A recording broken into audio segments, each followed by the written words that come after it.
please join me in welcoming Denzel Washington.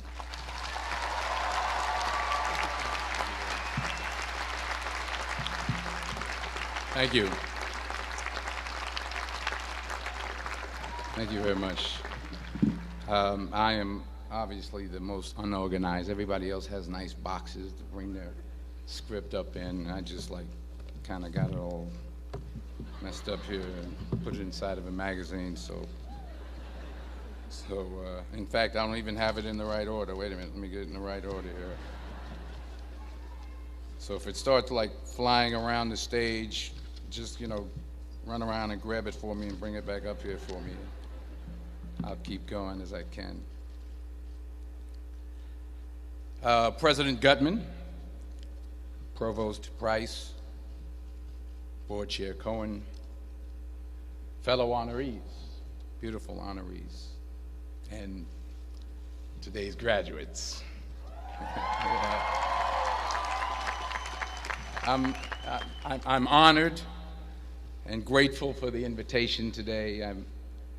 It's always been great to be on the Penn campus. I've been here before a lot of times for basketball games. My son played at the Palestra, played on the basketball team. Yeah, that's right. He played on the basketball team.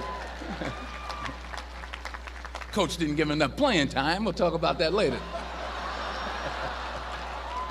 No, but I'm really pleased with the progress that Coach Allen has made, and no, I do. I really am, and I hope him the best success in the future. And I always get a warm welcome when I come to Pennsylvania, when I come to Philadelphia, except on the few occasions where I wear my Yankee cap.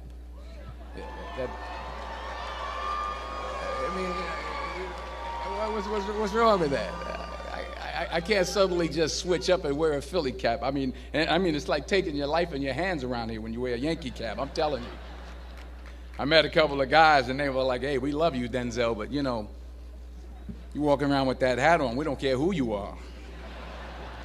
So you'll be happy to see that I'm not wearing my Yankee cap today. I'm wearing my Yankee socks, my Yankee t-shirt, my Yankee jock shorts, my Yankee underwear, my Yankee toe warmers, but not my Yankee cap. But still, I'll be honest with you, I'm a little nervous. I'm not used to speaking at a graduation of this magnitude. It's a little overwhelming.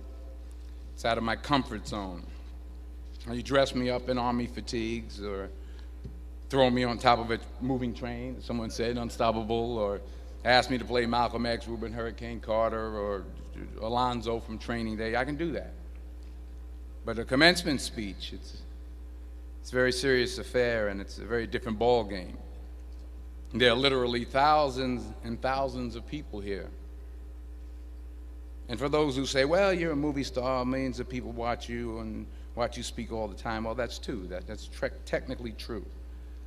But I'm not actually in the theater watching them watching me. I think that makes sense.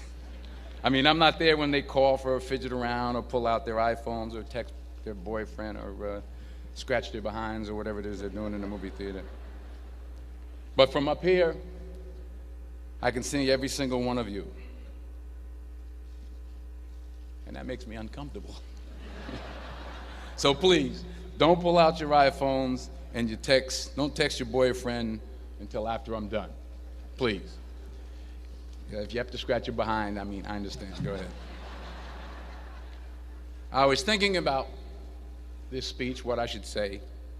I figured the best way to keep your attention would be to talk about something, really like juicy Hollywood stuff. Like, I thought I could talk about me and Russell Crowe getting in arguments on the set of American Gangster, but I said, no, you're a group of high-minded intellectuals, you're not interested in that. Or maybe not.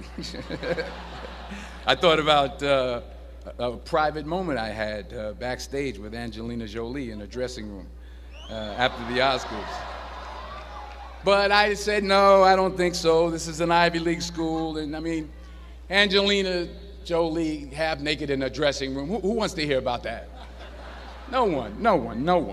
No one. This is Penn. That stuff would never go over well over here. Maybe at Drexel, but not over here.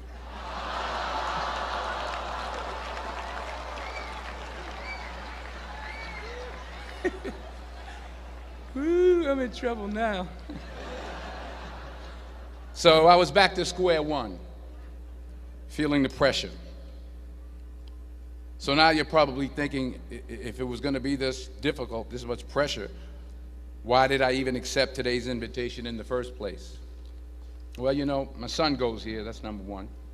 That's a good reason. And I always like to check to see how my money's being spent. And I'm sure there's some parents out there who can relate to what I'm talking about. Yeah. To everybody upstairs. And there were some other good reasons for me to show up. Sure, I got an Academy Award, but I never had something called a magic meatball after waiting in line for half an hour at the food truck. Yeah? Yes, I talked face-to-face with President Obama, but I never talked face-to-face with a guy named Queeter who sings bad songs over at Smokes on Tuesday night. I never been to Buies. I never been to Hemos. Yes, I have played a detective who battles demons, but I've never been to a school in my life where the squirrel population has gone bananas.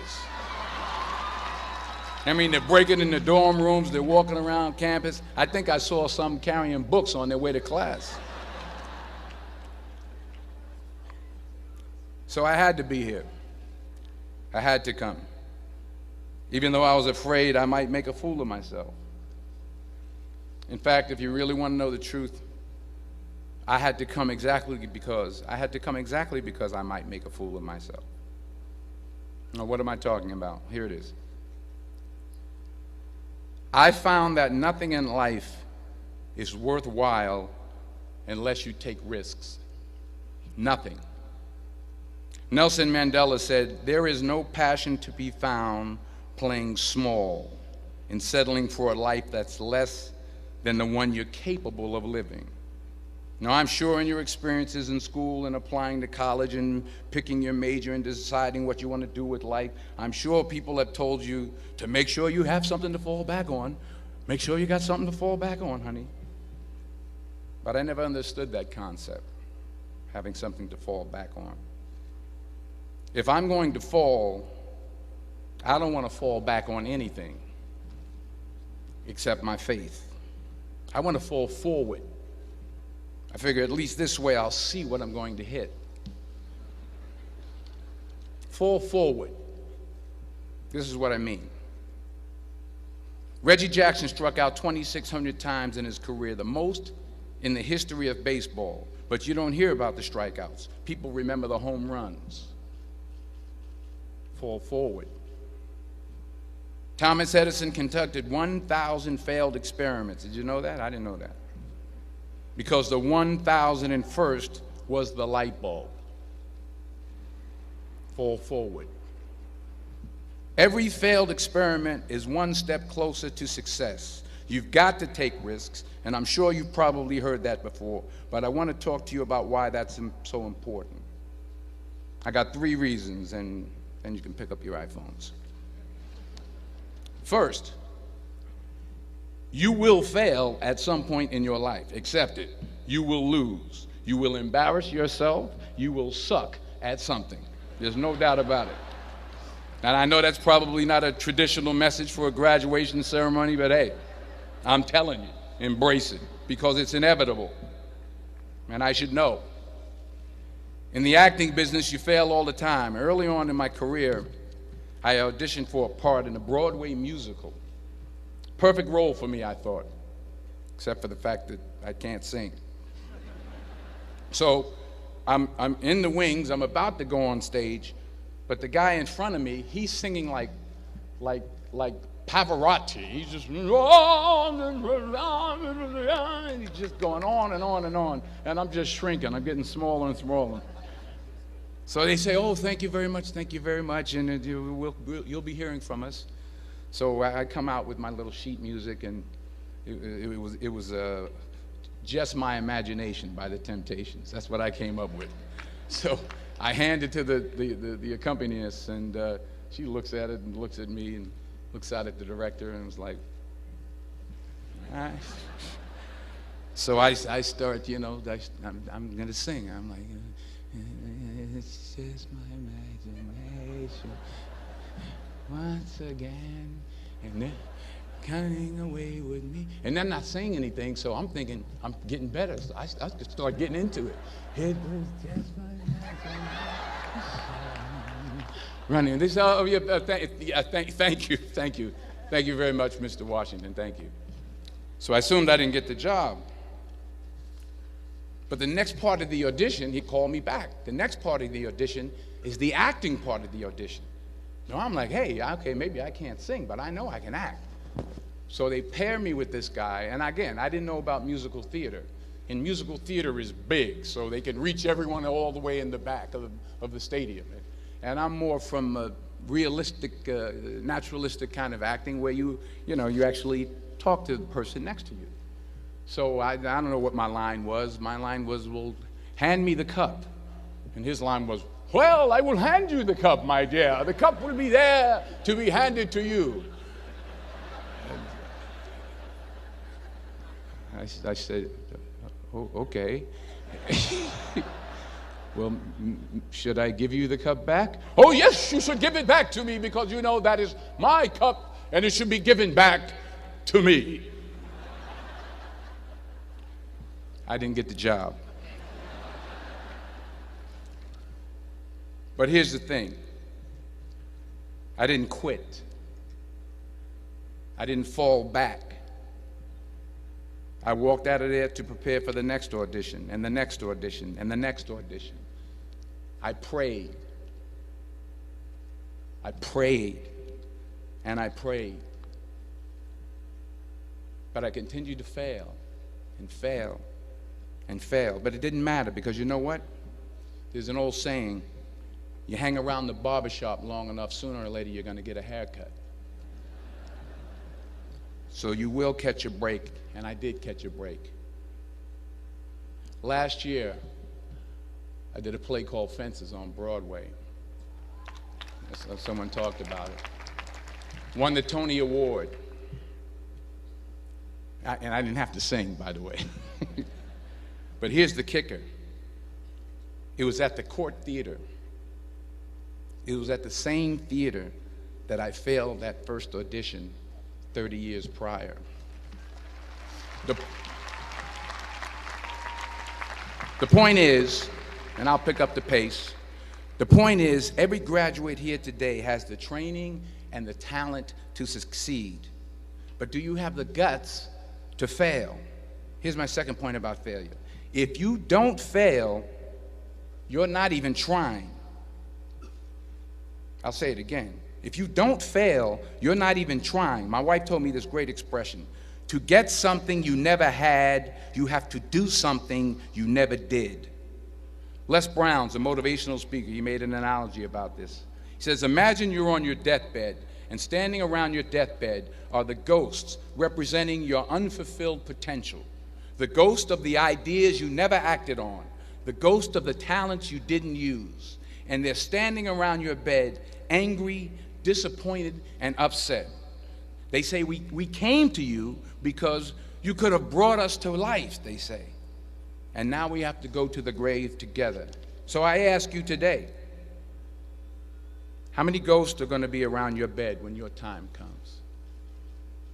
You've invested a lot in your education, and people have invested in you. And let me tell you, the world needs your talents. Man, does it ever. I just got back from Africa like 2 days ago, so if I'm rambling on, it's because I'm jet lagged. I just got back from South Africa. It's a beautiful country, but there are places there with terrible poverty that need help. And Africa is just the tip of the iceberg. The Middle East needs your help. Japan needs your help. Alabama needs your help. Tennessee needs your help. Louisiana needs your help. Philadelphia needs your help. The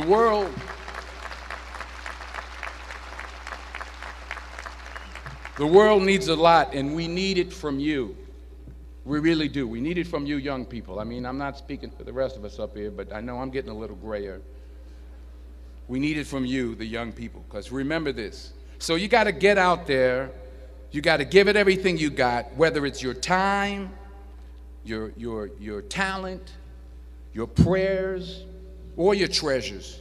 Because remember this, you will never see a U-Haul behind a hearse.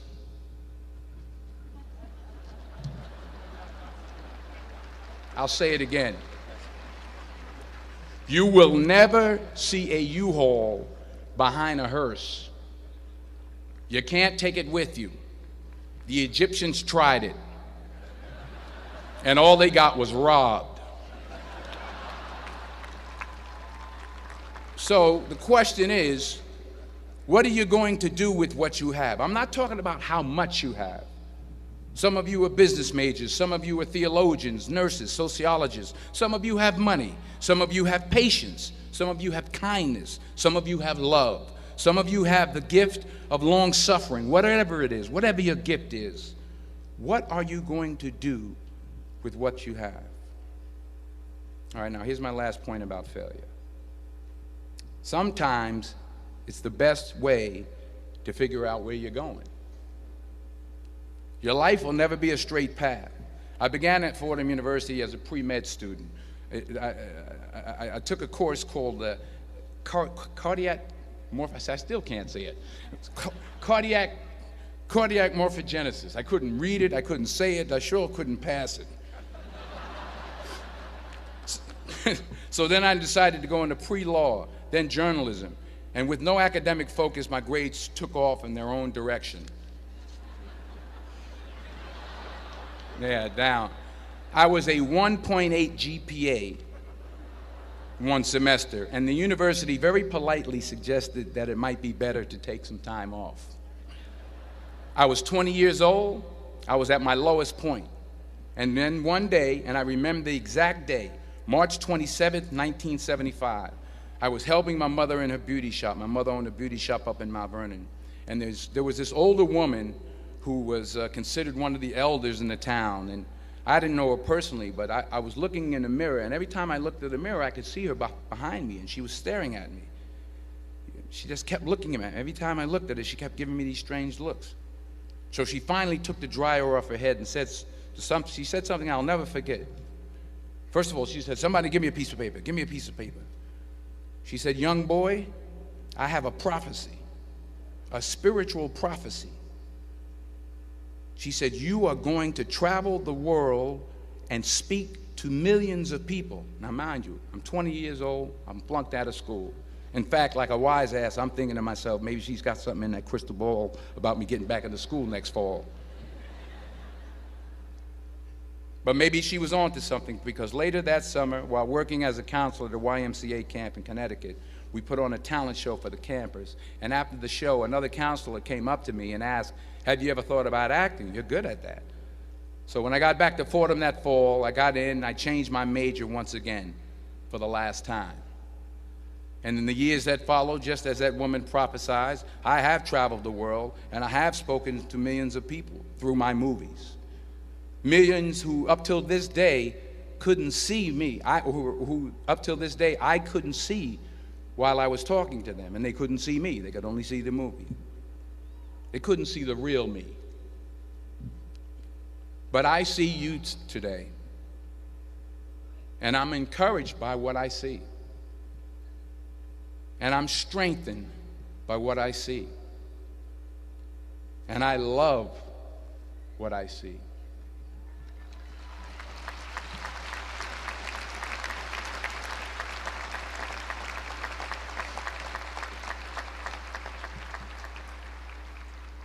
One more page, and I'll shut up.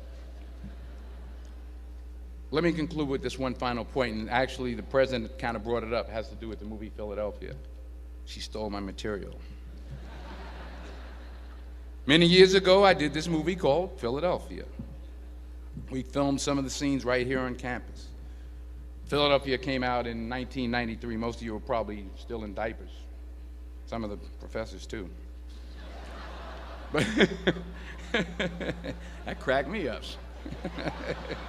But it was a good movie. Rent it on, what do you call it, Netflix. It's a good movie. Rent it. I get 23 cents every time you rent it. Please, rent it. True. Parents up there, rent it. Netflix, please. Tell your friends too. It's about a man played by Tom Hanks who's fired from his law firm because he has AIDS. He wants to sue the firm, but no one's willing to represent him until a homophobic ambulance chaser lawyer, played by yours truly, takes on the case. In a way, if you watch the movie, you'll see everything I'm talking about today. You'll see what I mean about taking risk or being willing to fail. Because taking risk is not just about going for a job. It's also about knowing what you know and what you don't know. It's about being open to people and to ideas. In the course of the film, the character I play begins to take small steps, small risks. He very, very, very slowly begins to overcome his fears. And I feel ultimately his heart becomes flooded with love. And I can't think of a better message as we send you off today. To not only take risks, but to be open to life, to accept new views, and to be open to new opinions, to be willing to speak at a commencement at one of the best universities in the country, even though you're scared stiff. While it may be frightening, it will also be rewarding. Because the chances you take, the people you meet, the people you love, the faith that you have, that's what's going to define you. So members of the class of 2011, this is your mission. When you leave the friendly confines of Philly, never be discouraged, never hold back, give everything you got. And when you fall throughout life, and maybe even tonight after a few many glasses of champagne, remember this: fall forward. Congratulations. I love you. God bless you. I respect you.